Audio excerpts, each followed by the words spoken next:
ذرا سوچیے کہ جب 1947 میں پاکستان آزاد ہوا تو ایک امریکی ڈالر صرف 3 روپے 13 پیسے کے برابر تھا۔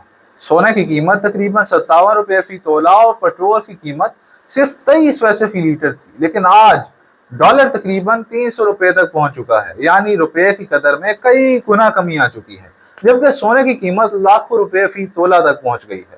آزادی کے بعد ایک وقت ایسا بھی آیا تھا جب پاکستان کو عالمی بینک کا انتہائی اہم اور پسندیدہ ملک سمجھا جاتا تھا۔ 1958 سے 1969 کے دوران پاکستان کی معاشی ترقی کی شرح بھی خطے کے کئی ممالک سے بہتر تھی، لیکن پھر ایک وقت آیا، وقت بدلا، اور آج ہم بھارت کے ساتھ موازنہ کریں تو فرق واضح نظر آتا ہے۔ پاکستان کی معیشت تقریباً 452 ارب ڈالر جبکہ بھارت کی معیشت 4000 ارب ڈالر سے بھی تجاوز کر چکی ہے۔ پاکستان کی برآمدات تقریباً 40 ارب ڈالر جبکہ بھارت کی برآمدات سینکڑوں ارب ڈالر تک پہنچ چکی ہے۔ پاکستان کے ذخائر محدود ہیں جبکہ بھارت کے ذخائر اس سے کئی گنا زیادہ ہیں، اور غیر ملکی سرمایہ کاری میں بھی دونوں ممالک کے درمیان بڑا فرق موجود ہے۔ پاکستان میں بے روزگاری کی شرح بھی بلند سطح پر پہنچ چکی ہے، اور لاکھوں پاکستانی اپنے روزگار کی تلاش میں بیرون ملک جانے پر مجبور ہیں۔ لیکن یہاں ایک سوال ضرور پیدا ہوتا ہے کہ جب ہماری معیشت کمزور ہے، قرضے بڑھ رہے ہیں، سرمایہ کاری کم ہے اور وسائل محدود ہیں، تو پھر جب کوئی بڑا عالمی بحران آتا ہے یا خطے میں جنگ کی صورتحال بنتی ہے تو پاکستان اپنی دفاعی صلاحیت سے دنیا کو حیران کیسے کر دیتا ہے۔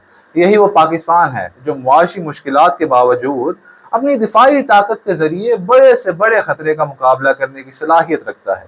سوال یہ نہیں کہ پاکستان کے پاس مسائل کیوں ہیں، یہاں پر سوال یہ ہے کہ جس قوم میں اتنی صلاحیت موجود ہے اور معاشی میدان میں اپنی اصل طاقت کیوں نہیں دکھا پا رہی۔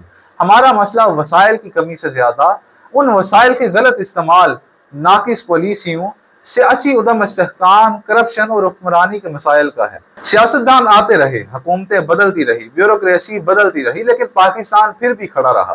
محمد علی جناح نے بھی ایک تاریخی عزم کے ساتھ کہا تھا کہ دنیا کی کوئی طاقت پاکستان کو ختم نہیں کر سکتی۔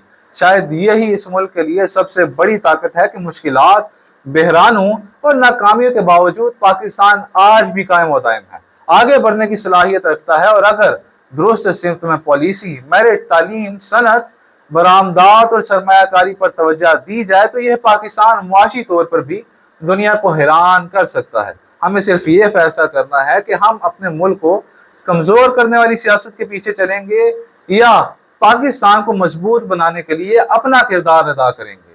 اپنی رائے کمنٹ میں ضرور بتائیں، اس پیغام کو زیادہ سے زیادہ شیئر کریں تاکہ یہ بات ہر پاکستانی تک، ہر بڑے سے بڑے افسر تک پہنچے۔ بہت شکریہ۔